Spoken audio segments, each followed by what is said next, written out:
జీవం కలిగిన దేవుని ప్రశస్తమైన శ్రేష్టమైన ఉన్నతమైన నామానికి మహిమ కలుగునుగాక.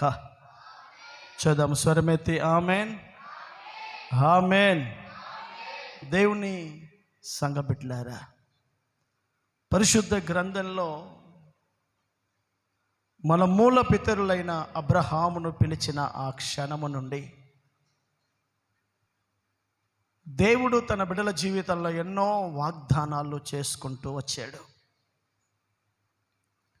మన దేవుడు తన బిడ్డలను పిలిచినప్పుడే ఒక అద్భుతమైన ప్రమాణాలు, వాగ్దానాలు చేసి ఉన్న దేవుడు.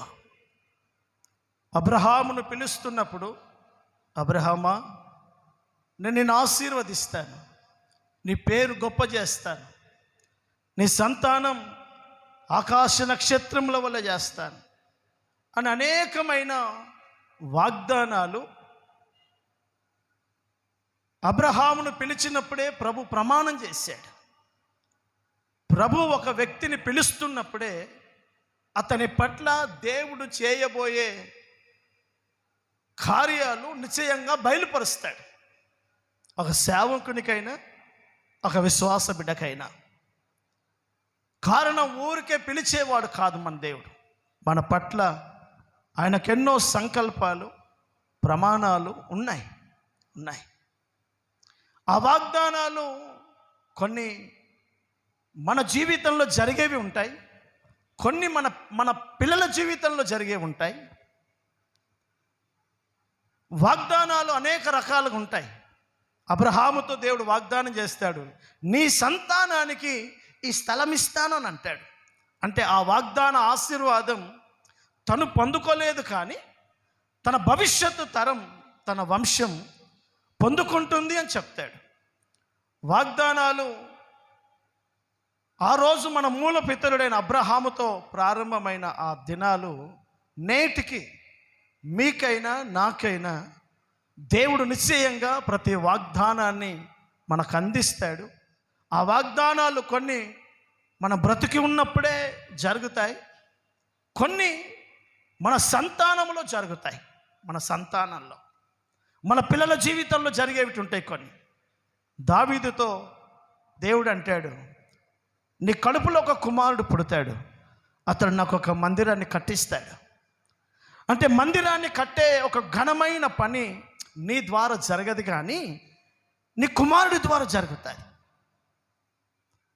అబ్రహామా, నువ్వు చూస్తున్న తూర్పు, పడమర, ఉత్తర, దక్షిణాలకు నువ్వు కనులెత్తు చూస్తున్న ఈ స్థలమంతా ప్రస్తుతం అనేక జాతుల ప్రజలు నివాసం చేస్తున్నారు.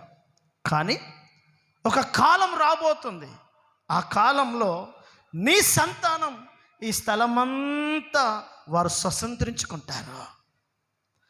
వాగ్దానం అంటేనే భవిష్యత్తు కాలంలో జరిగేది. దేవుడు తన బిడ్డలకు వాగ్దానం ఇచ్చాడు. అందుకనే దేవుని వాక్యం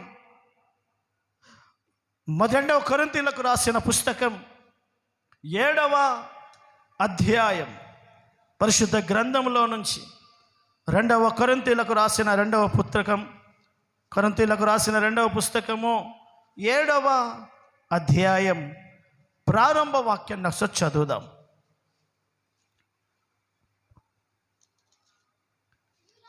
ప్రియులారా,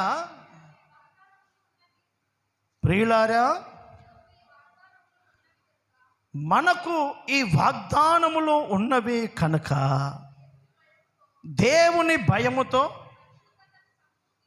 పరిశుద్ధతను సంపూర్తి చేసుకుంటూ శరీరమునకును ఆత్మకును కలిగి ఉన్న సమస్తమైన కల్మషమును నుండి మనము పవిత్రులుగా చేసుకుంటూ మనకిచ్చిన ప్రతి వాగ్దానాన్ని మనము స్వతంత్రించుకుందాము. హల్లెలూయా.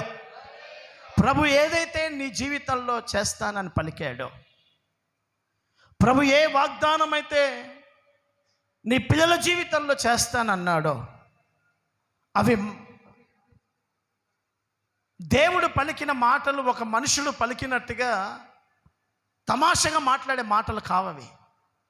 దైవజనులు మన అయ్య ఎప్పుడు చెప్తుంటాడు, దేవుడు పిట్టల దొరలాగా మాట్లాడాడు.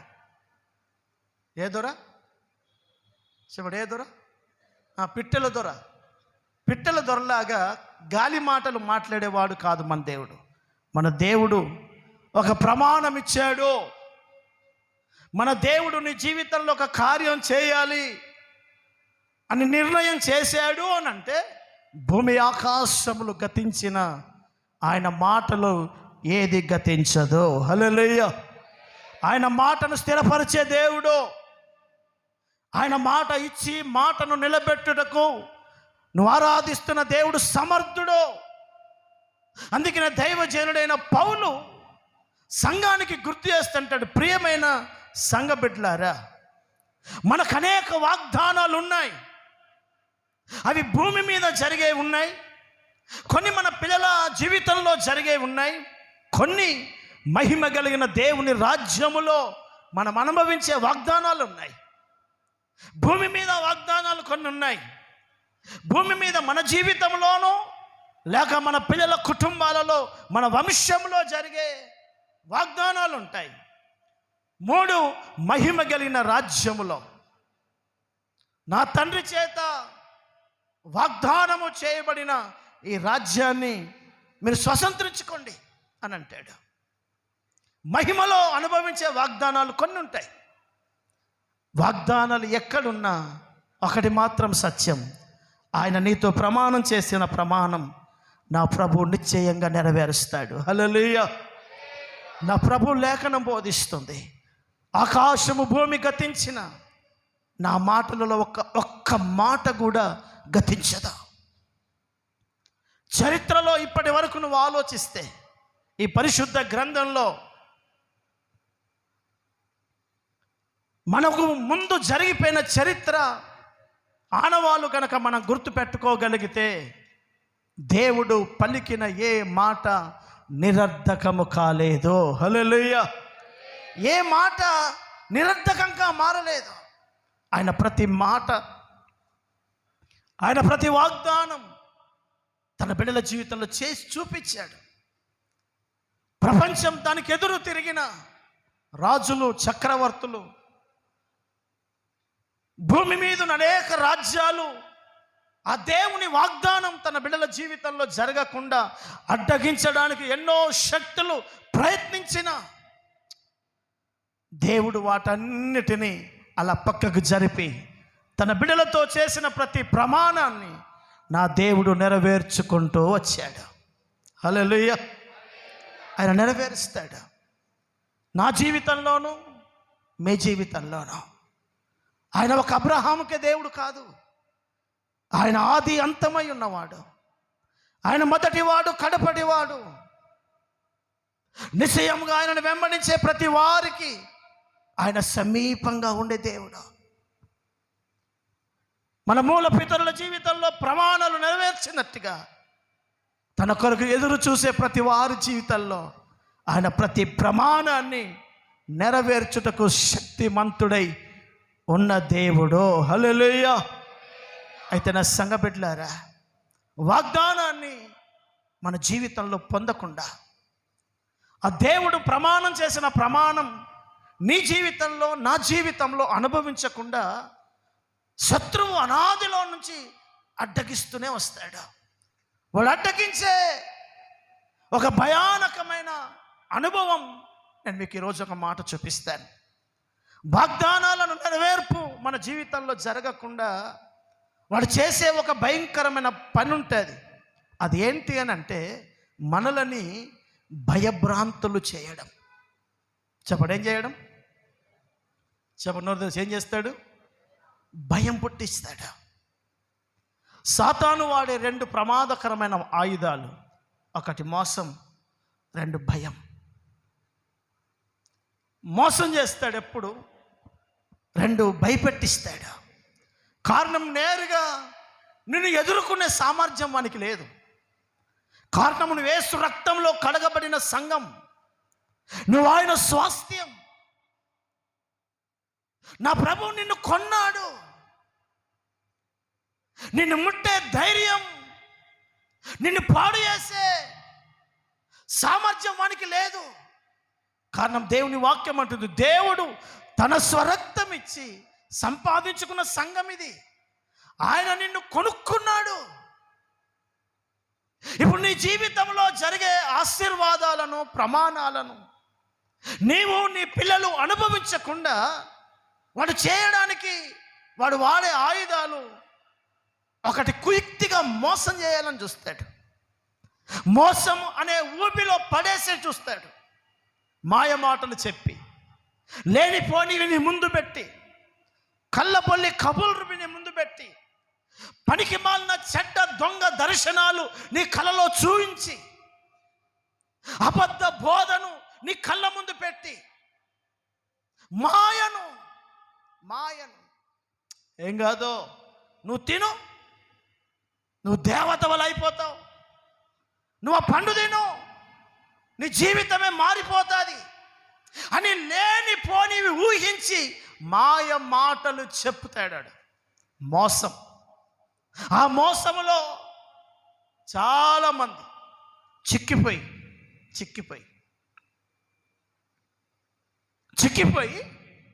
వారి జీవితాలను సర్వనాశనం చేసుకున్నారు.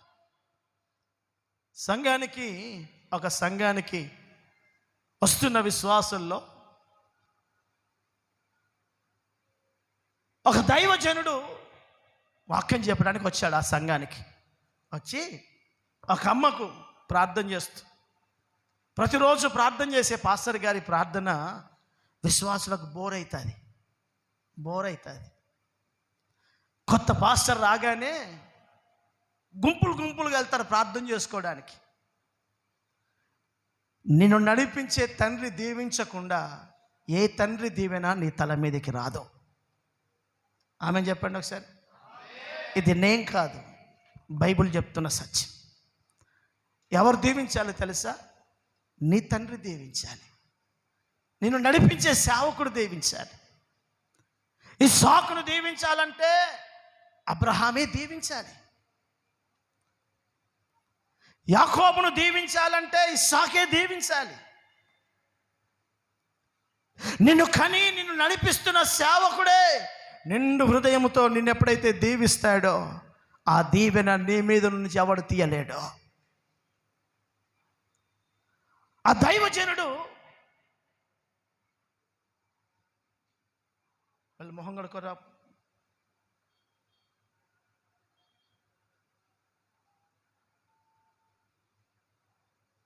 అలా ప్రార్థన చేస్తున్నాడు. ప్రార్థన చేస్తుంటే ఒక అమ్మకి ప్రార్థన చేస్తూ అంటాడు, అమ్మా నీకు దేవుడు ఒక గొప్ప వరాన్ని, ప్రవచన వరాన్ని దేవుడు ఇస్తున్నాడు నీకు అని చెప్పాడు. ఆమె తెల్లారి నుంచి వచ్చి ఆ వారం నుంచి మందిరానికి రావడం లేదు, ఇంట్లోనే దుకాణం పెట్టింది. నేనేమన్నా అందరిలాగా మామూలు వ్యక్తిని అనుకున్నావా? దేవుడు నాకు వరం ఇచ్చాడు అని సంఘాన్ని మానేసి ఇంట్లో సంఘం స్టార్ట్ చేసింది. మందిరానికే వారంకి ఒకసారి రాని మనిషికట ఇప్పుడు దేవుడు వరం ఇచ్చాడట. ఆ వరంను పట్టుకొని ఇప్పుడు ఆమె ఇంట్లో సంఘం స్టార్ట్ చేసింది.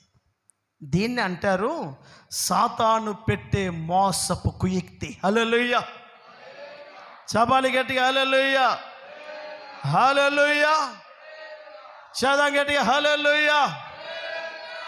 నెలకొక్కసారికి బడికి పోయేవాడు స్టేట్ ర్యాంక్ వచ్చాడంటే ఎవడ నమ్ముతాడా?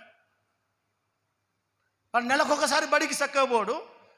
కానీ ఈనాడు పేపర్లో ఇండియా లెవెల్ ఫస్ట్ ర్యాంక్ వచ్చిందని పేపర్ ఎవడన్నా బొమ్మేస్తే ఇక వాడు బొమ్మేసినోడికి తెలవాలి, ఇక నమ్మాలి మనం. ఇక ఈమె చక్కగా గుడికే రాదు.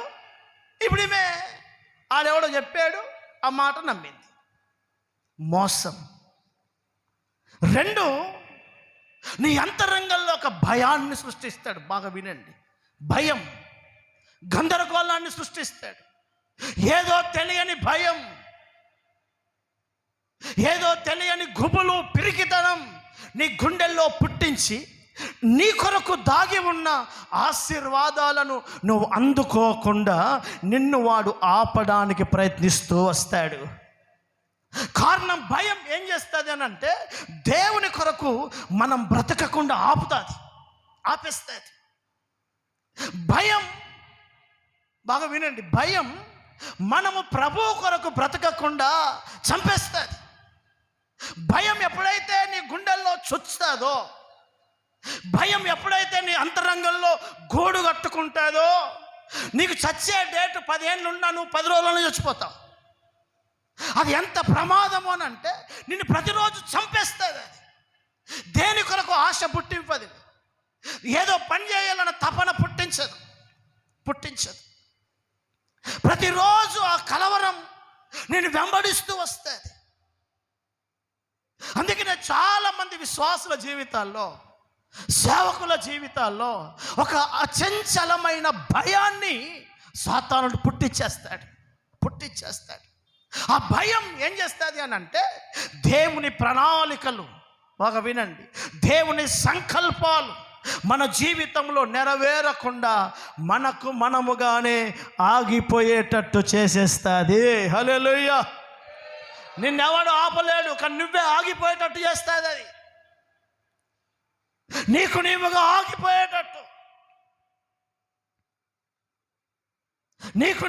ఆగిపోయేటట్టు చేస్తుంది. జూన్ మాసంలో సెమినార్ ఉంటుంది మన మందిరంలో, నిర్మల్లో. చాలామంది పిల్లలను తీసుకొచ్చారు బైబిల్ కాలేజ్కి. ఒక పాస్టర్ గారి కుమార్తెను కూడా తీసుకొచ్చాడు ఆయన. రేపటి దినం వెళ్ళిపోవాలి అందరినీ, దైవజనులు చెప్పారు, పేరెంట్స్ అందరు వెళ్ళిపోవాలి, ఇక్కడ ఎవరు ఉండొద్దు, 3 నెలల వరకు ఎవరు ఇక్కడికి రావద్దు అని చెప్పారు.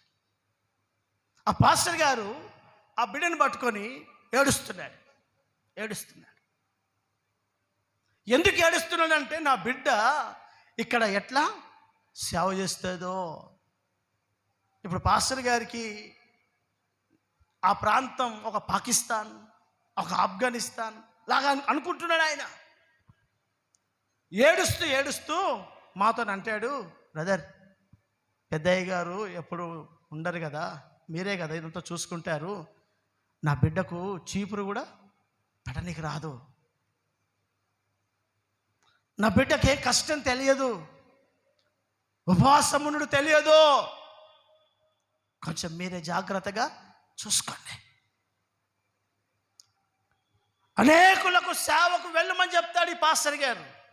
కానీ తన బిడ్డను ఒక ప్రాంతంలో పరిచర్యకు ఉంచాలంటే తన గుండెల్లో ఒక భయం. ఏమని భయం? నా బిడ్డ ఏమైనా ప్రమాదంలో చిక్కిపోతాదేమో, నా కుమారుడు ఏమైనా ఇబ్బందులు ఎదుర్కొంటాడేమో. ప్రభు కొరకు మనం బతకాలి అని అంటాడు. తన కుమారుణ్ణి మాత్రం బలిపీఠం మీద పెట్టడానికి ధైర్యం చాలదు.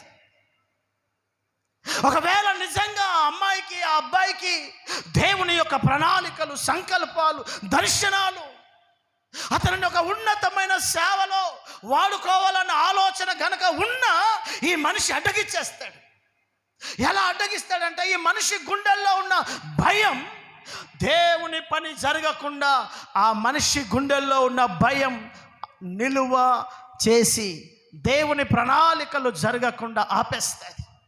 అందుకనే సాతానుడు సంఘాలలో, సేవకుల జీవితాల్లో, విశ్వాసుల కుటుంబాల్లో భయం అనే ఆయుధాన్ని బాగా వాడతాడు. హల్లెలూయా. చదమ గట్టిగా హల్లెలూయా. చవాలు హుషారుగా హల్లెలూయా. ఎక్కడో ఏదో ప్రమాదం జరిగితే ఇక్కడ భయపడుతూ ఉంటారు. ఎక్కడో ఏదో నష్టం జరిగితే ఇక్కడ కలవరాలతో నింపబడతాం. నా సంఘ బిడ్డలారా, భయం మనలను ఆపేస్తుంది. ఒక భయంకరమైన చెక్ పోస్ట్ అది ఆపేస్తుంది. ధైర్యంతో సేవ చేసిన దైవజనులు ఏలియా, యెజబెలు నేను చంపుతాను అని ఒక్క వార్త తన దగ్గరికి అందేసరికి సేవ విడిచిపెట్టి బదిరి వృక్షం కింద కూర్చొని అంటాడు, ప్రభువా, నా పితరుల కంటే నేను పెద్దవాడిని ఏమి కాదు, నన్ను చంపేసే, నన్ను తీసుకో, ఇక చాలు సేవ నాకు, ఇక నేను సేవ చేయలేను.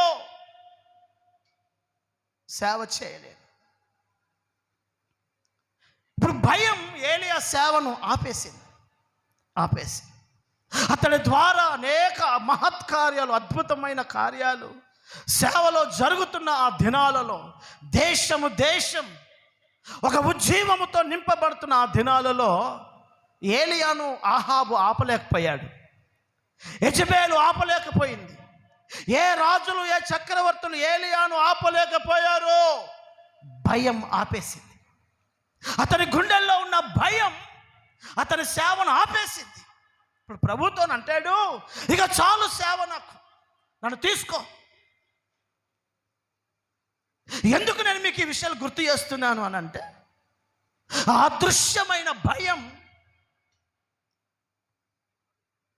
ప్రతి వాని గుండెల్లో ఒక భయంకరమైన ఆయుధంగా పనిచేస్తాయి. నేను ఈ వాక్యాన్ని ఆలోచిస్తూ, ప్రభువా, అక్కడ చంపుతున్నారు నీ సేవకులను, సేవలో చంపబడుతున్నారు, మిషనరీలను చంపేస్తున్నారు, సంఘాలలో విశ్వాసులను చంపుతున్నారు. ఈ చంపే భయానకమైన పని నా దేశమంతా జరుగుతుంది. ఏంటి భయంకరమైన పరిస్థితి అని ఆలోచిస్తున్నప్పుడు పరిశుద్ధాత్మ దేవుడు నా మనసులో ఒక ఆలోచన ఇస్తున్నాడు. డెంగ్యూ రోగం వచ్చి అని దగ్గి చచ్చే బదులు దేవుని కోసం చావడం మంచిదా కాదా? ఎలా చావాలనుకుంటున్నారు మీరు?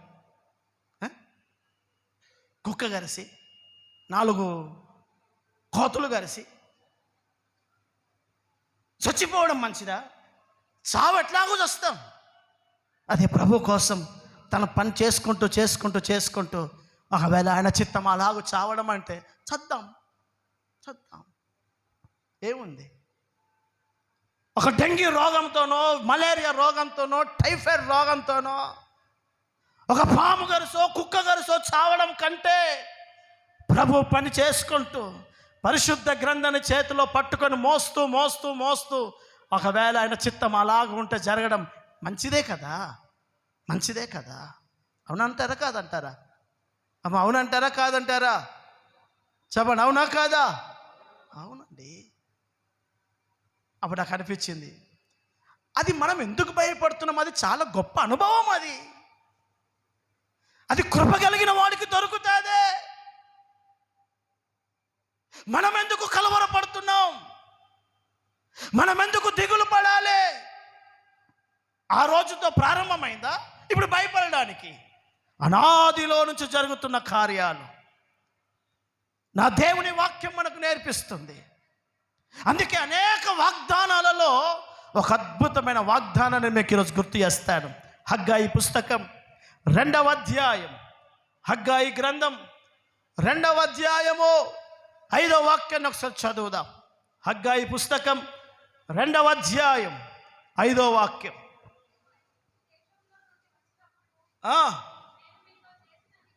నేను నీతో చేసిన నిబంధనను జ్ఞాపకము చేసుకొనుడి.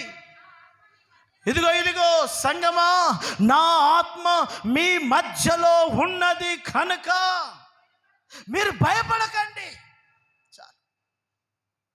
భయపడకు అనే ఒక వాగ్దానాన్ని గుడిస్తున్నాడు. మీ ప్రతి వాగ్దానాలను నెరవేర్చుకోవడానికి భయం అనేది దుష్టుడు మీ గుండెల్లో పుట్టిస్తాడు. నా ఘనమైన పనిలో మీరు సాగిపోకుండా, మీ ద్వారా జరగాల్సిన పని జరగకుండా, నీ ద్వారా నేను ఎంత పని చేయాలనుకుంటున్నానో ఆ పనిని ఎవడు ఆపలేడు. నీ గుండెల్లో భయం నిన్ను ఆపే అవకాశాలు ఉన్నాయి కనుక నువ్వు భయపడకు. నా ఆత్మ మీతో కూడా ఉన్నదే. హల్లెలూయా. నా దేవుడి వాక్యం అంటుంది, నేను మీతో ఉన్నాను, మీ మధ్యలో ఉన్నాను. నేను ఎందుకు భయపడుతున్నారు? ఎందుకు దిగులు పడుతున్నావు? ఆ భయం మహిమ కలిగిన దేవుని పని మన జీవితంలో జరగకుండా అడ్డగించే అవకాశం ఉంటుంది. అందుకే ఆత్మయ్యున్న దేవుడు వాగ్దాన దేశ ప్రయాణంలో పగలు మేఘంగా రాత్రి అగ్నిగా ఇశ్రాయేలు ప్రజలు నడిపించాడు. ఈ భయం ఏదెను తోటలో ప్రారంభమైంది. ఆదామా నువ్వెక్కడున్నావు? అయ్యా, తోటలో నీ స్వరం వింటూ నేను దిగంబరిగా ఉన్నాను కనుక భయపడి చెట్టుచాటున దాక్కున్నాను. బాగా వినండి, నా వైపు చూడండి. ఆదాముతో దేవుడు అంటాడు, ఆదామా నువ్వెక్కడున్నావు? ఆదాము అంటాడు, అయ్యా నీ స్వరాన్ని నేను విన్నాను. విని భయపడి నేను దాక్కున్నాను. అంటే భయం దేవుని సన్నిధికి రాకుండా మనల్ని అడ్డగిస్తుంది. భయం మనల్ని ఏం చేస్తున్నది? ఆదామా, ప్రతిరోజు దేవుని స్వరం వినే వ్యక్తివి కదా నువ్వు, ఎందుకు ఈరోజు కొత్తగా భయం నీ గుండెలో ప్రారంభమైంది? అయ్యా, అంతకుముందు ఎప్పుడు భయం అనిపించేది కాదు. రోజు సాయంకాలప్పుడు నువ్వు వచ్చేవాడు, నీతో మాట్లాడేవాడిని, మనసారా తృప్తిగా మాట్లాడి అనేక అనుభవాలు నీతో కలిసి పంచుకునేవాడిని. ఎప్పుడైతే నా గుండెల్లో భయం చొచ్చిందో, ఈ భయం నన్ను ఏం చేసింది తెలుసా? నీ స్వరము వినగానే నీ దగ్గరికి వచ్చి మనసారా నీ పాద సన్నిధిలో గడపవలసిన నేను చెట్టు చాటుకు వెళ్ళి దాక్కున్నాను. ఈరోజు అనేక ప్రజలకు భయంతో దేవుని సేవకు దూరంగా ఉంటారు. అనేక ప్రజలు దేవుని సేవకు భయపడి దాక్కున్నారు. సమాజంలో ప్రభు కొరకు నిలబడాల్సిన ప్రజలు, ప్రభు పక్షంలో నిలబడవలసిన ప్రజలు, భయం వాళ్ళని ఎక్కడో మూలకు దాక్కున చేసింది.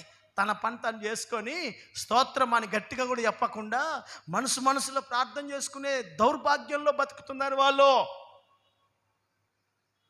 హిందీలో ఓ సామెత ఉంటుంది, జో డర్ గయా సమజావో మర్ గయా. ఎవడైతే భయపడుతున్నాడో వాడు చావడం ఖాయం. భయం నిన్ను చంపేస్తుంది. భయం మొదటగా ఆదామును దేవుని దగ్గరికి రాకుండా చేసింది. భయము దేవుని కోసం నిలబడినివ్వదు. సంగమా, ఎందుకు భయపడాలి? ఎవరికి భయపడాలి? ఎవడు ప్రభువుకి భయపడతాడో వాడు ప్రపంచంలో దేనికి భయపడడా.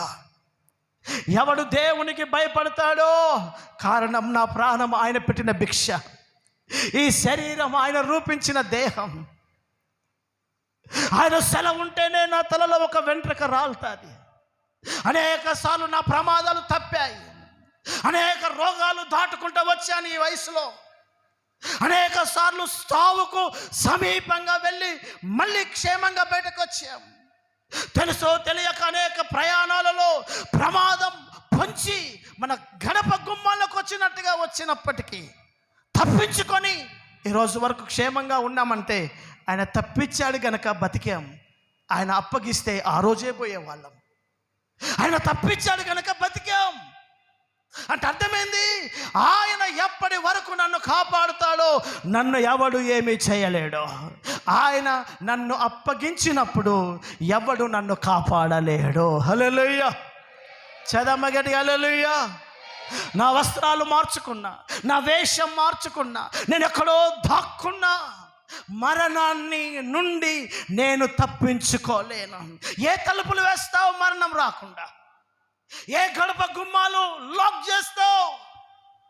అక్కడికి వెళ్తే చావు ఉంది అంటారు, అక్కడికి వెళ్తే మరణం ఉంది అంటారు, అక్కడికి వెళ్తే నష్టం ఉంది అని అంటారు. ఎక్కడుంది చెప్పు? అది ఎక్కడైనా ఉంటుంది సుమా. అది నీ దగ్గరికి రావాలనుకున్న సమయం వచ్చినప్పుడు నువ్వెక్కడున్నా నీ దగ్గరికి వస్తుంది. హల్లెలూయా, చపాల చేతులు ఎత్తి గట్టిగా హల్లెలూయా. అది వచ్చేంత వరకు ముందే ఎందుకు చేస్తావు? అది వచ్చే లోపే నువ్వెందుకు ఆగిపోతావు? అది వచ్చేలోపు నీ ద్వారా జరగవలసిన ఘనమైన దేవుని పనులు ఎందుకు ఆపుకుంటావు? ఒక ధనవంతుడున్నాడు, మంచి ఆరోగ్యం ఉంది. అతన్ని బాడీ చెకప్ చేసి చెప్పచ్చు ఇంకొక 50 ఏళ్ళు పక్కా బతుకుతాడని. ఏ ప్రాబ్లం లేదు శరీరంలో. బీపీ, షుగర్, బ్లడ్ పర్సెంట్ అన్నీ సూపర్ ఉన్నాయి. మరి రేపటికి భోజనమా? కడుపు నిండా తిన్నంత తిండి ఉంది. ఎంత ఉందంటే పని చేసే అవసరమే లేదు, అంతుంది తినడానికి. రాత్రి మంచిగా తిన్నాడు, మూతి తుడుచుకున్నాడు, పడుకుంటున్నాడు. నా ప్రాణమా, నీకేం టెన్షన్ లేదు, నా ప్రాణమా నీకేం బాధ లేదు, నువ్వు తిను, త్రాగు, సంతోషించు, నీ ముందు భవిష్యత్ అంతా ఇంకా ఏం టెన్షన్ లేదు, అంతా సంతోషమే అనుకొని అలాగూ నిద్రపోతున్నాడు. డోర్ దగ్గర ఒక శబ్దం వస్తుంది. అదంటది, బాబు ఈ రాత్రే ఈ భూమి మీద నీ ఆయుష్ చివరి రాత్రి. ఆల్రెడీ నేను వచ్చాను, నీ గడప గుమ్మం దగ్గర నిలబడ్డాను నేను. నాకు టైం ఇచ్చాడు దేవుడు. ఆ టైం వరకు నువ్వు గుర్రు కొట్టి పండుకున్నా టప్పని లేపుకొని పోతాను, అంతే. సడి సప్పుడు కాకుండా లేపుకొని పోతాను. పోతారా?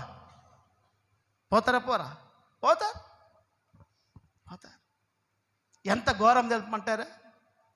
ఆ మధ్యలో ఒక విశ్వాసి చనిపోయాడు మా ఊర్లో. నాకు ఫోన్ వచ్చింది, పలానా బ్రదర్ చనిపోయాడు అని. అతని వయసు 45-50 లోపే ఉంటాడు.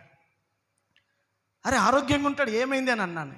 ఏం లేదు, బుక్క తట్టుకొని చచ్చిపోయాడు అన్నాడు. అదట అన్నం తింటుంటే బుక్క ఇళ్ళకు ఫస్ట్ టైం పోతుంది. ఏమన్నా 50 ఏళ్లలో ఎన్ని మొక్కలు తిని ఉంటాడు, ఎన్ని ముక్కలు తిని ఉంటాడు. కానీ ఇప్పుడు తట్టుకున్నది. టైం వచ్చిందంటే నువ్వు కలుపుకున్న నేతి ముద్దే నిన్ను వేసేస్తుంది. నేతి ముద్దపప్పు ముద్దనే వేసేస్తుంది నిన్ను. కానీ దాని కొరకు భయపడే అవసరం లేదు. బ్రతికినంత కాలం దేనికి భయపడకుండా బ్రతుకుదముగాక. హల్లెలూయా, చవాలి గట్టిగా హల్లెలూయా. దేవుని వాక్యం చెప్తుంది, దేవుని బిడ్డలారా, ఆ భయం ఏలియా సేవను ఆపేసింది. ఆ భయం ఆదాము దేవుని దగ్గరికి రాకుండా ఆపేస్తుంది. దేవుని సన్నిధికి రాకుండా, దేవుని ముఖ కాంతిని అనుభవించకుండా, దేవుని సముఖంలో ప్రభువా అని పిలిచి ఆయన సన్నిధానంలో ఆరాధించకుండా. ఈరోజు చాలా మంది ప్రజలు భయముతో దేవుని మందిరాలకు రాలేకపోతున్నారు. చాలా మంది దేవుని బిడలు సేవ పిలుపు దర్శనం కలిగిన వారు భయభ్రాంతులై, ఎక్కడో పంచి ఉన్న భయం, వారి గుండెల్లో దాగిన భయం, దేవుని కొరకు వారి ద్వారా జరగవలసిన చంచలమైన పనులు ఆగిపోతున్నాయి. వారి భయం వలన ఆపేసింది. ఏం చేస్తామండి సేవ? అక్కడ పరిస్థితి ఎలా ఉంది, ఇక్కడ పరిస్థితి ఎలా ఉంది? పరిస్థితులను కాదు చూడాల్సింది, నీకిచ్చిన ప్రమాణాన్ని నెరవేర్చే దేవుణ్ణి చూడు. హల్లెలూయా, చదవగట్టిగా హల్లెలూయా. ఇదిగో ఏదెని తోటలో ప్రారంభమైన భయం అలా కొనసాగుతూ వచ్చింది. ఎట్టకేలకు 430 ఏళ్ళు బానిస సంఖ్యల మధ్యలో బ్రతికిన ఇశ్రాయేలు ప్రజలను మోషే దైవజనుడి ద్వారా అద్భుతాలు చేసిన దేవుడు వాళ్ళని విడిపించుకొని వాగ్దాన దేశ ప్రయాణానికి వారు ప్రారంభించారు. ఎర్ర సముద్రం దగ్గరికి వచ్చారు. ఎంతో ఆనందంతో దేవుని కొరకు దేవుడు నడిపించే తోవల గుండా వెళ్ళడానికి ప్రయాణించిన ఆ ప్రయాణంలో సడన్గా అక్కడి నుంచి రథముల శబ్దం విన్నారు. ఫరో 600 రథాలు వేసుకొని ఇశ్రాయేలు ప్రజలను, బాగా వినండి, 6,05,350 యవనస్తులు ఉన్నారు ఇశ్రాయేలీయులలో. యంగ్ పీపుల్, బలం కలిగిన వారు 6,05,350 మంది 600 రథముల మీద వచ్చిన వాళ్ళకి భయపడుతున్నారు. 6,00,000 ప్రజలు 600 మందికి భయపడుతున్నారు. భయపడి ఆ ఫరో రథాలు వేసుకొని వస్తే ఆ యొక్క ఎర్ర సముద్రపు యొక్క ఒడ్డున వల్ల అరుస్తూ కేకలేస్తూ, అయ్యో దేవుడు మమ్మల్ని ఐగుప్తులోనే చంపినా బాగుండే, విడిపించినట్టే విడిపించాడు, మళ్ళీ వాళ్ళకు అప్పగిస్తున్నాడని కేకలేయడం, అరవడం, ఏడవడం, ఓని ఏడుస్తున్నారు. భయం ఏం చేస్తుందో చెప్పమంటారా? బాగా వినండి. సైంటిఫిక్గా అన్నిటికంటే ఫాస్ట్గా పరిగెత్తేది చిరుతపులి, దానికంటే వేగంగా పరిగెత్తగలిగింది జింక. చిరుతపులి కంటే వేగంగా పరిగెత్తగలిగిన కెపాసిటీ దేనికి ఉంది అని అంటే జింకకు ఉంది. కానీ జింకను చిరుతపులి పట్టేసుకుంటుంది. కారణం ఏంటో తెలుసా? అది పరిగెత్తుతూ పలుమార్లు వెనక్కి చూస్తుంది. దాని మీద దానికి కాన్ఫిడెంట్ లేదు. నేను నీకంటే ఎక్కువగా ఫాస్ట్గా పరిగెత్తగలను అన్న ధీమా దానికి లేదు. ఇద్దరిని గనక ఒక బౌండరీ లైన్లో పరిగెత్తిపిస్తే చిరుతపులి కంటే జింక వేగంగా పోతుంది. కానీ జింక పరిగెత్తుకుంటూ వెనక వస్తున్నాడా, నన్ను చంపుతాడా, దగ్గరనే ఉన్నాడా అని 10 సార్లు వెనక్కి చూసేసరికి వాడు పట్టుకుంటాడు. భయం నీ వేగాన్ని తగ్గించేస్తుంది. హల్లెలూయా. భయం నీ సామర్థ్యాన్ని తగ్గించేస్తుంది. శత్రు బలము కంటే సంఘ బలం పెద్దది. శత్రు బలము కంటే దేవుని బలము గొప్పది. కానీ ఏమైతే తెలుసా, శత్రు బలం మనం ఎప్పుడైతే చూస్తామో మన బలం ఏంటో మనం మర్చిపోతాం. సమస్య ఇది. భయం నేనేం చేస్తుందనంటే నీవు బలహీనుడవు అని గుర్తు చేస్తూ వస్తుంది. నీతో ఏం కాదు, నువ్వేం చేస్తావు, నీతోనేమవుతుంది అని పలుమార్లు నీ గుండెల్లో పిరికితనాన్ని పుట్టిస్తుంది. అందుకనే జింక వేగంగా వెళ్ళగలిగిన సామర్థ్యం ఉన్నా శత్రువు చేతికి ఆహారంగా మారిపోతుంది. నా సంఘ బిడ్డలారా, దేవుని వాక్యం అంటుంది, జీవము కలిగిన దేవుని సంఘము ఎదుట అగాధ పాతాల లోక ద్వారాలు నిలువయని. పాతాళంలో ఉన్న సామర్థ్యం తక్కువ, సంఘ సామర్థ్యం ఎక్కువ. కానీ సంఘం దానికి భయపడుతుంది. కారణం ఏంటంటే సంఘం తన బలాన్ని మర్చిపోయింది. ఎందుకు? సంఘం భయముతో నింపబడింది. హల్లెలూయా. చబాలు హుషారుగా హల్లెలూయా, హల్లెలూయా. చదం చేతులతో హుషారుగా హల్లెలూయా, హల్లెలూయా.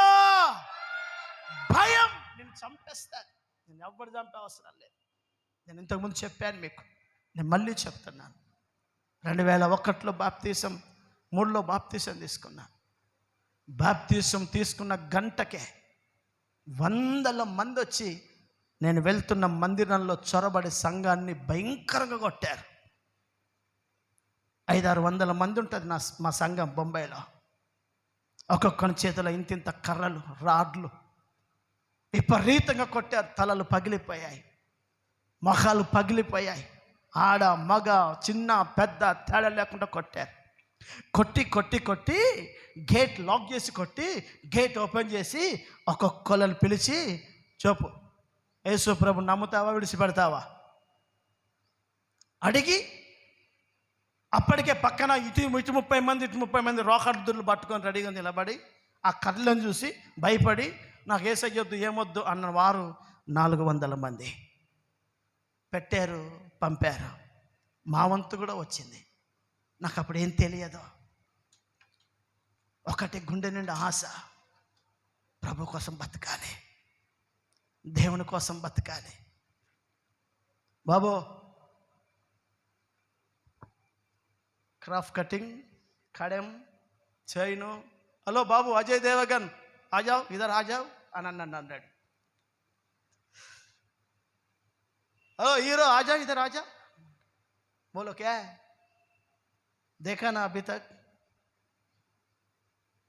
बोलो तुम्हारा इरादा क्या है? हमारा इरादा कुछ नहीं, हम जीना प्रभु के लिए जिएंगे, మరణ అయితే మారో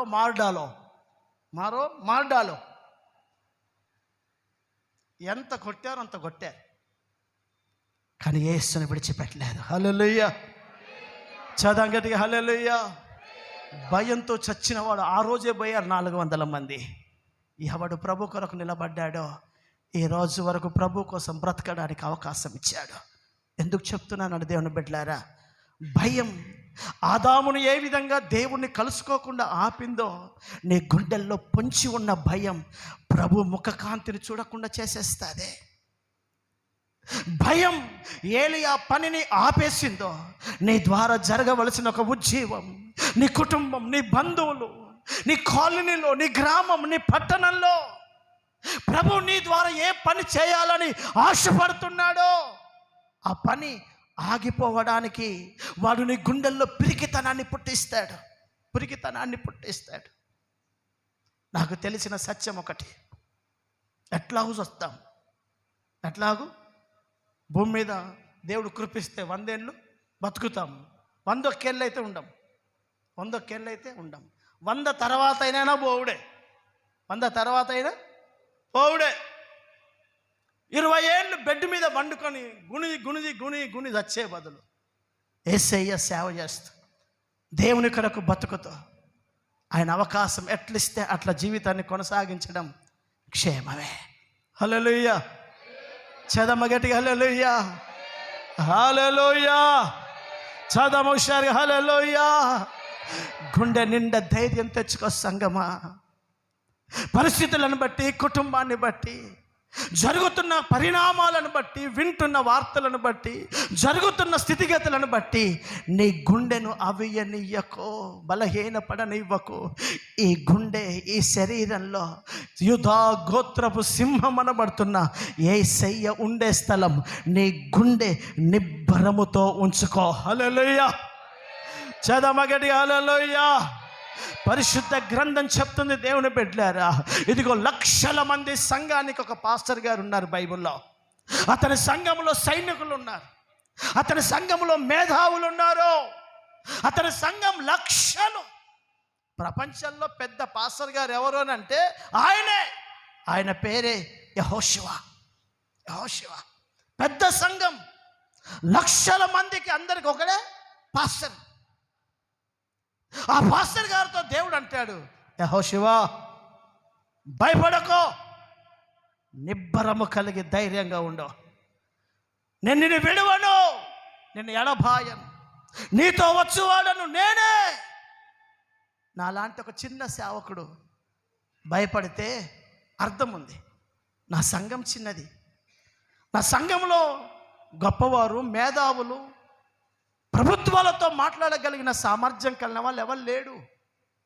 కానీ యెహోషువ సంఘం చాలా పెద్దది. ప్రభా నాకెందుకు భయం? నా సంఘం ఏమన్నా 50 మంది 100 మంది అనుకుంటున్నావా? నాకేమన్నా అయితే మా సంఘం ఊరుకుంటుందా అని అనలే. కారణం ఏంటో తెలుసా? మన ధైర్యానికి మన వెనక నిలబడ్డ ప్రజలు కాదు మూలం. మన ధైర్యానికి మన సంఘంలో ఉన్న డిపార్ట్మెంట్ వాళ్ళు కాదు మూలం. నా సంఘంలో ఉద్యోగస్తులు ఉన్నారు, నా సంఘంలో వ్యాపారవేత్తలు ఉన్నారు, నా సంఘంలో ప్రభుత్వంతో మాట్లాడగలిగే వారు ఉన్నారు. నాకేమన్నా అయితే నా సంఘం స్పందించి అడ్డుగోడగా నిలబడుతుంది అన్న ధైర్యం కనుక ఎవరికైనా, ఏ పాస్టర్కైనా ఉంటే అది అల్పమే. మన ధైర్యం మన ముందు వెనక ఆవరించి ఉన్న సైన్యములకు అధిపతి అయిన దేవుని బట్టి ధైర్యం తెచ్చుకోవాలి. హల్లెలూయా. చవాలి గట్టి హల్లెలూయా. మోషే చనిపోయినప్పుడు ఏ సంఘం వెళ్ళింది అక్కడికి? మోషే ఒంటరిగా చనిపోయాడు. పోయిందా సంఘం? పోయిందా ఆయనతో? అహరోను చనిపోయినప్పుడు సంఘం పోయిందా? అదంతా లోక సంబంధులు మాట్లాడే మాట. దేవుడు అంటున్నాడు, యెహోషువ నేను నీతో ఉన్నానయ్యా, నువ్వు ధైర్యంగా ఉండవు. నీ మనస్సును నిబ్బరం తెచ్చుకో. మనం దేనిని బట్టి ధైర్యం తెచ్చుకోవాలి అని అంటే, మన వాహనం వెనక విశ్వాసి లేకపోవచ్చు, నీ ఇంటి పక్కన ఇంకొక తోటి విశ్వాసి కుటుంబం లేకపోవచ్చు. నీ కాలనీలో, నీ గ్రామంలో నువ్వు ఒంటరిగా ప్రభు కొరకు నిలబడుతుండవు కావచ్చు. నా సంఘ బిడ్డలారా, నీతో ఉన్నవాడు నీ దేవుడే, నీతో వచ్చువాడు దేవుడే, నీ కుడి ఎడమల నీ పక్షాన నిలబడేవాడు దేవుడే. దేవుడే. నీ ధైర్యం మనిషిని బట్టి తెచ్చుకోకు. నీ ధైర్యం నీ ముందున్న గుంపును బట్టి తెచ్చుకోకు. దేవుడు యెహోషువతో అదే అంటాడు, నువ్వు నిబ్బరము కలిగి ధైర్యంగా ఉండు, ధైర్యంగా ఉండు, నేను నీతో ఉన్నాను. మోషకు తోడుగా ఉన్నట్టుగా నేను నీతో ఉంటాను. ఈ ప్రజలను నిశ్చయంగా నడిపించాలి. నా సంఘ బిడ్డలారా, ధైర్యం అదొక గొప్ప వరం. అందుకే ధైర్యం, దేవుడు వాక్యం మనకు వాగ్దానం ఉంది, నా ఆత్మ మీ మధ్యలో ఉన్నది. నీతో ఎవరున్నారు కాదు, నీతో దేవుని ఆత్మ ఉన్నదా లేదా, నీతో అదృశ్య దేవుడు ఉన్నాడా లేడా, అది చూసుకో, అది చూసుకో. దేవుడు అన్నాడు, నా ఆత్మ మీ మధ్యలో ఉన్నది కనుక భయపడకండి. ఒకవేళ ఆ అదృశ్య దేవుని ఆత్మ నాతో నీతో లేకుండా 10 మంది 20 మంది బౌన్సర్లు ఉన్నా లేపకపోతాడు వాడు వచ్చి. చెప్పాను కదా మీకు, మళ్ళీ చెప్తున్నాను, మరణానికి మనం తలుపులు వేయలేము. ఆ ధైర్యం ఉన్నవాడు మాట్లాడే మాట. ఇరు పక్కన 10,000 మంది లేకపోయినా దావీదు అంటాడు, నేను గాఢాంధకారపు లోయలలో నేను సంచారము చేసిన, భయంకరమైన అనుభవాలకుండా నేను ప్రయాణమై వెళ్ళినా నేను భయపడను. కారణం, నీవు నాతో ఉన్నావు, నీవు నాతో ఉన్నావు ప్రభువా, నీవు నాతో ఉన్నావు. మనతో ఎవరు ఉండాలండి? నీతో ఎవరు ఉండాలి? నీకు ఒక శరీరం కావాలా? అదృశ్య దేవుని ఆత్మ నీకు తోడుగా ఉండాలా? ఆలోచించు, ఆలోచించు. ఏ శరీరం నీకు నాకు కావాలి? కాయదు. భయం దేవుని ముఖాన్ని చూడకుండా ఆదామును ఆపింది. ఈరోజు భయం మళ్ళీ దేవుని దర్శనానికి దూరం చేస్తుంది. ఆ భయం దేవుని సేవ చేయకుండా, తన ముందున్న బాధ్యతలు నెరవేర్చకుండా బలహీనుడైపోయేటట్టు చేసింది ఏలియాను. నీ ద్వారా జరగాల్సిన పని ఎంత ఉంది? నా ద్వారా, మన ద్వారా ప్రభు జరిగించాల్సిన పనులు ఎన్నో ఉన్నాయి. ఒకవేళ మనం భయపడి దాక్కుంటే ప్రణాళిక ఆగిపోతుంది, దేవుని కార్యాలు నిలిచిపోతాయి.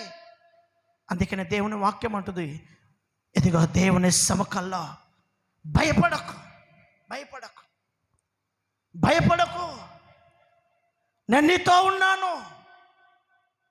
అంత బాగుంటే ఏ సమస్య రాదు అనుకోకు, అంత బాగలేకపోతే నీకేదో అవుతుంది అని అనుకోకు. మంచి చెడులకు మూలం దేవుడే. హల్లెలూయా. చదవం గట్టిగా హల్లెలూయా. మన జీవితంలో క్షేమము నష్టము ఏదైనా ఆయన పర్మిషన్ ఇవ్వకపోతే ఏది రాదు. బైబిల్ పరిశుద్ధ గ్రంథం చెప్తుంది, దేవుని బిడ్డలారా, శత్రువు అనబడుతున్న అపవాదికి యోబు ఇంటి మీద, యోబు శరీరం మీద, యోబు పిల్లల మీద అధికారం ఇస్తే తప్ప వాడు పని చేయలేకపోయాడు, వాడు పని చేయలేడు. దేవుని పర్మిషన్ లేకుండా ఆయన సంఘములో ఒక పసిపిల్లవాడి మీదనైనా, దేవుని ప్రమేయం లేకుండా ఆయన సంఘములో ఒక దైవ సేవకుడి మీదనైనా ఏ శత్రువు పని చేయడానికి అధికారం ఉండదు. హల్లెలూయా. చదవం గట్టిగా హల్లెలూయా. ఇంటికి వెళ్ళమంటావా? సరే వెళ్ళు, ఆయనను ముట్టకో అని అన్నాడు. ఇల్లంతా కబలించాడు. ముట్టాడు యోబును. అయ్యా, ఇల్లు పని అయిపోయింది, ఇప్పుడు ఆయన శరీరాన్ని ముట్టి రోగం పుట్టించాలనుకుంటున్నాను. పుట్టిస్తావా? పుట్టించు, ప్రాణం ముట్టకో అని అన్నాడు. రోగం పుట్టించాడు కానీ ప్రాణం తీశాడా? ఇవి మనకు పరిశుద్ధ గ్రంథం నేర్పుతున్న పాఠాలు. యోబు దేవుడే మన దేవుడా, అబ్రహాము దేవుడే మన దేవుడు. నీ కుటుంబంలో, నీ కన్న బిడ్డల జీవితంలోనైనా, నీ ప్రాపర్టీ మీదనైనా, నీ శరీరం మీదనైనా మహాదేవుడు పర్మిషన్ ఇస్తే తప్ప ఏ శత్రువు పని చేయడానికి అవకాశం లేదు. హల్లెలూయా.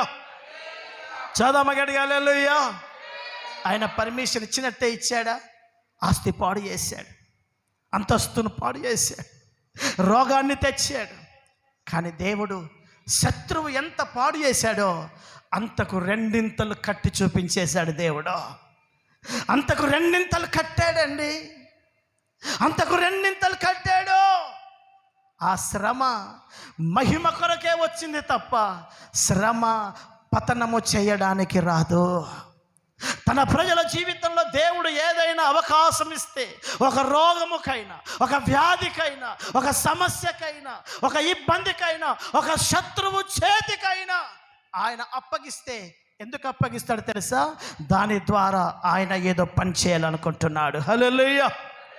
చవాలి గట్టిగా హల్లెలూయా, హల్లెలూయా. ఇదిగో దానియేలు చాలా దీర్ఘాయుష్తో బతికాడు. బాగా వినండి. దానియేలు బబులోను సామ్రాజ్యంలో, పర్షియన్ సామ్రాజ్యంలో కోరేషు ప్రభుత్వం దాకా బతికాడు. మంచి ఆయుష్తో బతికాడు. కానీ దానియేలును అడ్డగించిన వాడెవరు లేడు. విగ్రహాన్ని పెట్టినప్పుడు, మొక్కుమన్నప్పుడు ఆ కాంపస్లో దానియేలు ఉన్నాడు. కానీ దానియేలును ఎవరు ఒత్తిడి చేయలే. షడ్రక్, మేషక్, అబద్ధిగోల్నే వేశారు. అక్కడ దానియేలు ఉన్నాడు అదే దేశంలో. ఇంకా చెప్పాలంటే నెబుకద్నెజర్ పక్కనే ఉన్నాడు. దానియేలును టైం రాలే. అయితే దానియేలు చాలా సుఖంగా, క్షేమంగా, జ్ఞాన వివేకములు బతికి గౌరవంతో బతికిన దానియేలుకు ఒకరోజు శత్రువు చేతికి కూడా దేవుడు అప్పగించాడు. సింహాల బోనులో పడవేసే అవకాశం దేవుడు ఇచ్చేసాడు. అతనికి ఇచ్చేసాడు. చాలా శత్రువులు ఉన్నారు ఆయనకి. అతన్ని ఓర్వలేని వారు ఉన్నారు, ఇబ్బంది పెట్టిన వారు ఉన్నారు. వాళ్ళు చాలా పన్నాగాలు వేసి దానియేలును సింహ బోన్లో పడేశారు. దానియేలును దేవుడు శ్రమకు అప్పగించాడే కానీ చావుకు అప్పగించలేదండి. శ్రమకు అప్పగించాడే కానీ చావుకు అప్పగించలేదు. ఏ శత్రువులు అయితే అతన్ని వెంబడించారో ఆ శ్రమే ఆ శత్రువుల పతనానికి కారణంగా మారింది. హల్లెలూయా. ఏ ఫరో రథాలైతే ఇశ్రాయేలు ప్రజలను భయపెట్టాయో ఆ ఫరో రథాలే ఎర్ర సముద్రంలో ముంచవతల పడేశాడు. సమస్య కొన్నిసార్లు మనకు పూర్తిగా సద్దు మునగడానికే దేవుడు రేపుతాడు. హల్లెలూయా. చెప్దాం గట్టిగా హల్లెలూయా. ప్రభు తన పిల్లల విషయంలో అద్భుతమైన ప్రణాళికలు ఉంటాడు. నీ కన్న బిడ్డను, ఇదిగో నా వైపు చూడండి. మనందరికీ పిల్లలు ఉన్నారు. చంటి పిల్లల్ని ఎత్తుకొని హాస్పిటల్ వెళ్తున్నప్పుడు కొన్నిసార్లు బ్లడ్ టెస్ట్ చేయమంటాడు. ఫీవర్ తగ్గుతలేదు, బాబుకు పాపకు బ్లడ్ టెస్ట్ చేయాలి అని చెప్పినప్పుడు సంవత్సరం 6 నెలల పాప ఆ కన్న తల్లిదండ్రి చంక దిగకపోయినా ఆ చేతును ఆ తండ్రే అలా గట్టిగా పట్టుకొని డాక్టర్ చేతికి అప్పగిస్తాడు. చీల్చి పడేయమని కాదు, నీ రోగం బయటపడడానికే. నీ రోగం బయటకి తెచ్చి నా కుమారుడా ఒక మంచి ఆరోగ్యంతో ఉండడానికే ఒక తండ్రి తన పాప బాబు చేతిని బ్లడ్ టెస్ట్ ఇస్తున్న వాడి చేతికి ఇంజెక్షన్ కుచ్చడానికి ఇస్తాడు, కానీ పూర్తిగా పాడు చేయడానికి ఇవ్వడు. ఆ తండ్రి యొక్క స్వభావం మన దేవుంది. హల్లెలూయా. మనం ఒక శత్రువు చేతికి అప్పగించిన, ఒక సమస్యకు మన కుటుంబ వ్యవస్థలోకి అవకాశం ఇచ్చిన దాని వెనుక ఒక ఉన్నతమైన ప్రణాళిక ఉంటుంది. బాగా నమ్మండి. ఒక విషయం చెప్తాను, బాగా వినండి. సంఘాన్ని ఎవడైతే భయపెడుతున్నాడో, సంఘ ప్రజలను ఎవరైతే భయపెడుతున్నారో, ఏ సేవను సేవకులను సంఘ వ్యవస్థను భయభ్రాంతులు చేయాలని మాటలతో, పద్ధతులతో, నిర్ణయాలతో భయభ్రాంతులు చేస్తున్నారే, వారికి ఒకరోజు భయం అంటే ఏంటో చూపించే దినాలు దగ్గర పడ్డాయి. హల్లెలూయా. చదమగటి హల్లెలూయా. భయం అంటే ఇది కాదు బ్రదర్. దేవుని నమ్ముకుంటే ఉంటే నీ ఎస్సీ సర్టిఫికెట్ తీసేస్తా. ఇది కాదు భయం. భయం అంటే ఏంటో బైబిల్ చెప్తాది. ఒక రాజు మంచి 3 పూటలు కొవ్వు తిన్నట్టుగా తిని బలిసిన రాజు ఉన్నాడు. అతని పేరు బెల్షాసర్. రాజు కదండి, మంచి తిండి తింటాడు. సింహాసనంలో కూర్చున్నాడు. గ్లాసులో మంచి ఫ్రూట్ జ్యూస్ పోసుకున్నాడు, తాగుతున్నాడు. ఈ పక్కన ఒక భార్య, ఈ పక్కన ఒక భార్య ఉంది. 2 చేతులు వేసుకున్నాడు, తూలుతున్నాడు, ఇష్టం ఉన్నట్టు బతుకుతున్నాడు. ఆ రాజుగా ఆరోగ్యం, ఆయుష్, బలం, ఇటుపక్క సైనికులు ఉన్నారు. మంచి సింహాసనంలో కూర్చొని ఊగుతున్నాడు. గాలి కొట్టేవారు గాలి కొడుతున్నారు బ్రదర్, గాలి కొట్టేవారు గాలి కొడుతున్నారు. చెమట చుక్క రాజు శరీరముకు రావద్దు. గాలి కొడుతున్నారు, గాలి కొడుతూనే ఉన్నారా. అంతకుముందు ఆ రాజభవనము గోడ మీద ఒక చిన్న చెయ్యి, అరచేయి. ఎంత చెప్పండి, ఎంత చెప్పండి, నోరు తెలిసి ఎంత? దేవుడు కనపల్లే, దేవుని చెయ్యే, అరచేయి వచ్చి రాసిందంతే. అరచేయి వచ్చి గోడ మీద రాత రాస్తుంది. చంప మీద కొట్టలే, మూతి మీద కొట్టలే, రాత రాసిందంతే. అలా రాత రాస్తూ ఉంటే బైబిల్ చెప్తుంది, నడుము ఎముక కదిలిపోయిందట. మోకాళ్ళ ఎముకలు కదిలిపోయి దబేళ్ళ కింద పడ్డాడు. నడుము బొక్క కింద బెండ్ అయిపోయింది. స్ట్రాంగ్గా ఉన్నటువంటి బొక్క కింద అయిపోయింది. మంచి మోకాళ్ళ బలముతో యుద్ధ నైపుణ్యాలు చేయగలిగిన రాజు మోకాళ్ళు వణుకుతున్నాయి. గడగడ గడగడగడ వణుకుతూ ఎంతమంది ఆ యొక్క గాలి విసిరినా చెమట తగ్గడం లేదు. కారణం భయం అంటే ఏంటో దేవుని యొక్క చేయి చాలు. భయం ఏంటో అలా ఉంటుంది భయం. హల్లెలూయా. భయపెట్టే వారికి రేపు జీవము కలిగిన దేవుని చేతిలో పడుట భయంకరం. భయం అంటే ఏంటో సర్వ జగత్తుకు నా దేవుడు చూయించే దినాలు దగ్గర పడ్డాయి. భయం ఇది కాదు. రాజు ముచ్చెమటలు పట్టాయి, వణుకుతున్నాడు. ఒక పసిపిల్లోడు దాక్కుంటున్నాడు. రాజా, ఏమైంది? ఏం కనబడింది? నాకు ఎవడో ఒక అరిచేయి వచ్చి నా కళ్ళ ముందు రాత రాస్తుంది. అరే, రాత రాసిన దానికే ఇంత భయమా? రాతే కదా రాసింది, కానీ రాసిన చేయి మామూలుగా లేదు. ఆ రాత విచిత్రంగా ఉంది. ఎందుకో అది చూసినప్పుడు నా శరీరములో దిట్టంగా ఉన్న ఎముకలు వణకడం ప్రారంభించాయి. సర్వశక్తి కలిగిన దేవుని వాక్యం అంటుంది, ఆయన అడుగు పెడుతున్నప్పుడు పర్వతములు మైనము వలె కరుగుతాయట. ఆయన అని ఊదినప్పుడు సముద్ర జలాలు ఎనికిపోతాయి. ఆయన భయం అంటే ఏంటో తుఫాను కడుగు చెప్తాది. ఆయన భయం అంటే ఏంటో సముద్రానికి అడుగు చెప్తాది. సముద్రమా ఆగో, తుఫాను ఆగో. మోషే చెయ్యెత్తు, అంతే, కొట్టే అవసరం లేదన్నాడు. చెయ్యి ఎత్తగానే సముద్రము 2 ముక్కలు. దాన్ని అంటారు భయం. హల్లెలూయా. చదమ హుషారుగా హల్లెలూయా. చవాలు హుషారుగా హల్లెలూయా. భయభ్రాంతులు చేసే దేవుడు మనతో ఉన్నాడు. ఆయన భయంకరుడు సుమా. ఇశ్రాయేలు నీ దేవుడైన యెహోవా భయంకరుడు. ఆ భయంకరుడైన దేవుడు సొత్తు. నువ్వు దేనికి భయపడతావు? నువ్వు దేనికి భయపడాలి? నీ ప్రాణం, నీ శరీరం ఆయన చేతిలో ఉన్నాయి. ఆయన తప్పించకపోతే ఈరోజు ఎప్పుడో పోయేవాళ్ళం చాలామంది. ఎన్ని ప్రమాదాలు దాటాం మనం, ఎన్నిసార్లు యాక్సిడెంట్లు దాటాం, ఎన్నిసార్లు రోగాలు దాటాం. వారం పొడుగునా హాస్పిటల్లో అడ్మిట్ అయ్యి డిశ్చార్జ్ అయ్యి బయటకు రాలే. దీన్ని బట్టి తెలుసుకో, నీ ప్రాణం నీ దేవుని చేతిలోనే ఉన్నాయి సుమా. అది ఆయన అప్పగించకపోతే ఎవ్వడు తీసుకోలేడు. హల్లెలూయా, శబ్దాలు గట్టిగా హల్లెలూయా. అందుకే నా సంఘ బిడ్డలారా, ఒక దేవుని సేవకుడిగా వాక్యాన్ని బట్టి మీకు హెచ్చరిస్తున్నాను. భయం దేవుని ఎదుర్కోకుండా ఆపేస్తుంది సుమా. నేను రాలేను ప్రభువా, చెట్టు చాటున దాక్కున్నాను, రా ఆదామా రా, నేను రాలేను. భయం నేను రేపు ఎదుర్కోకుండా చేస్తుంది సుమా. ఆయన మధ్య ఆకాశంలో ప్రత్యక్షం కాబోతున్నాడు. రేపు ఆయన కల్లారా నీవు నేను ఎదుర్కోబోతున్నాం.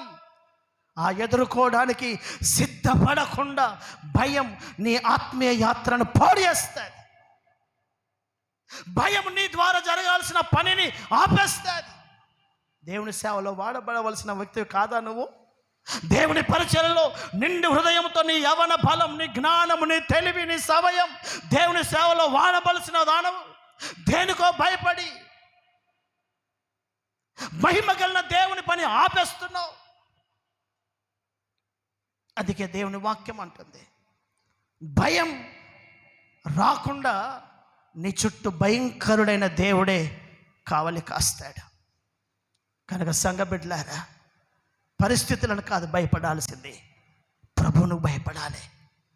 ఏ దేవునికి సర్వ సృష్టి భయపడుతుందో, ఏ దేవుని సింహాసనము చుట్టూ ఉరుములు మెరుపుల శబ్దమును వచ్చినప్పుడు 24 పెద్దలు కిరీటమును అది పాదాల ముందు వేసి తల వంచి భయపడుతున్నారు. ఏ దేవుడికి అబ్రహాము, ఇస్సాకు, యాకోబులు భయపడ్డారో ఆ దేవునికే మనం భయపడదాం. హల్లెలూయా, చదవం గట్టిగా హల్లెలూయా, హల్లెలూయా, చబాలి గట్టిగా హల్లెలూయా. కనుక లోక సంబంధమైనవి, లోకంలో జరుగుతున్నవి చూసి భయపడకు. గుండె అవి అనియకు, పిరికితనం తెచ్చుకోకు.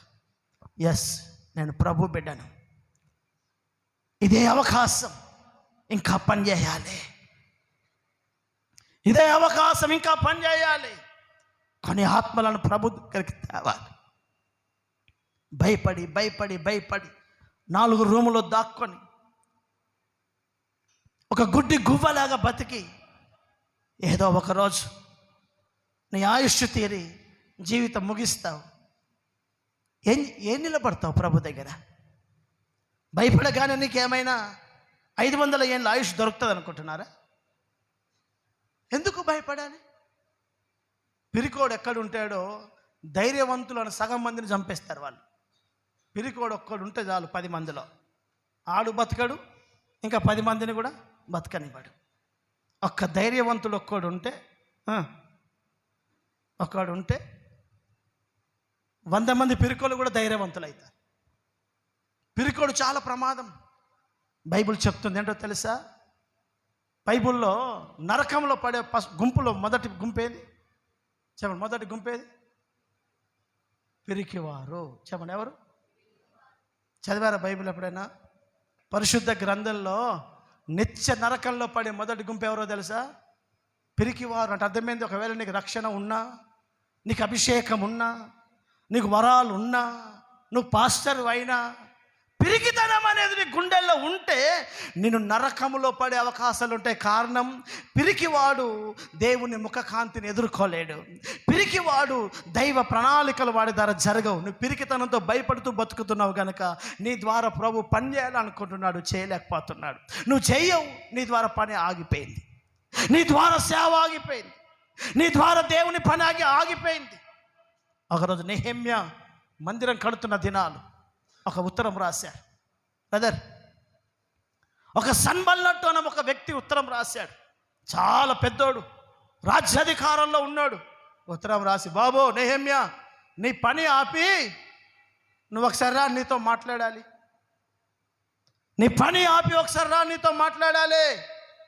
నెహెమ్యా అంటాడు, చుట్టుపక్కల వాళ్ళు అంటారు, అయ్యా ఆ వాడు మంచోడు కాదయ్యా, ఈ రాత్రి మనకు ప్రమాదం ఉంది, మనం వెళ్ళి గర్భగుడిలో మందిరపు యొక్క లోపటి భాగంలో దాక్కుందాం అని చుట్టుపక్క విశ్వాసులందరూ అంటే, నెహెమ్యా అంటాడు, నా వంటి వాడు భయపడి దాక్కోవడం క్రమమా? నేనే దాక్కుంటే ఇక పరిస్థితి ఏంటి? ఉత్తరం రాస్తాడు, ఇదిగో దేవుని పని విడిచిపెట్టి నీ దగ్గరికి వచ్చి మాట్లాడే టైం లేదు నాకు, నా పని ఆపడానికి కుదరదో. హల్లెలూయా. భయపడి దాక్కోవడానికి నెహెమ్యా ఇష్టపడలే. ఒక చేతిలో కత్తి పట్టుకున్నాడు, ఒక చేతిలో తాపి పట్టుకున్నాడు. విశ్వాసులతో చెప్తున్నాడు, ఒక చేతిలో కత్తి పట్టుకో, ఒక చేతితో తాపి పెట్టుకో. ఒక దిక్కు పని చేయి, ఒక దిక్కు కాపాడుకో. ఒక దిక్కు పని చేయి, ఒక దిక్కు కాపాడుకో. దేవుని వాక్యం మనకు అదే చెప్తుంది. దేవుని కోసం పని చేయి, దేవుని రాజ్యం కొరకు నిన్ను నీవు కాపాడుకో. భయపడే అవసరం లేదు. వాడిని ఎదిరించగలిగేటట్టుగా దేవుని కృప పొందుకో, అంతే. అనేక పరిశుద్ధుల జీవితాలను దేవుడు ఎలా ముగించాలో అలా ముగించేశాడు. మళ్ళీ పని లేదు, మళ్ళీ బ్రతుకు లేదు, మళ్ళీ పాట మాట దేవుని కొరకు జీవించే అవకాశం లేవు. ఈ భూమి మీద ఒకే బతుకు, ఒకే జీవితం, ఆయన కొరకు బతకడానికి. ఆయుష్ కాలం సగమైంది, బలము తగ్గుతుంది. నీ మిగతా కాలమంతా మౌనంగా భయపడి జరుగుతున్న పరిస్థితులను బట్టి మౌనంగా ఉండకు. ప్రభు సెలవు లేకుండా నీ తలలో ఒక వెంట్రుక రాలనియని దేవుడు నీ పిల్లలను, నీ కుటుంబాలను, నీ స్థితిగతులను ఆయన సంరక్షించే దేవుడై ఉన్నాడు. హల్లెలూయా. కనుక దేవుని వాక్యం చెప్తుంది, వాగ్దానంలో నెరవేర్చకుండా మనల్ని అడ్డగించే భయం మన గుండెల్లో పనిచేయకుండా ప్రభు ఒక అద్భుతమైన వాగ్దానంతో మాట్లాడుతున్నాడు. నా ఆత్మ మీ మధ్యలో ఉన్నది కనుక భయపడకు. ఇప్పుడు నీతో, నీ కుటుంబంతో, నీ సేవలో, నీ యాత్రలో దేవుని ఆత్మ ఉండేటట్టు చూసుకో. ఎంతమంది నీ కుడి ఎడమల ఉన్నారో కాదు, నా ఆత్మ ఉన్నది కనుక భయపడకు అన్నాడు. అది లేకుంటేనే భయం, ఆయన లేనప్పుడే భయం. కనుక ఆ భయంకరుడైన దేవుని సహాయముతో మన యాత్రలో మనం ముందుకు వెళ్ళుదుముగాక. దేవుడు మనల్ని అలాగు నడిపించునుగాక. చదము స్వరమైతే ఆమేన్. హల్లెలూయా. అందరం లేచి నిలబడదాం. అందరం లేచి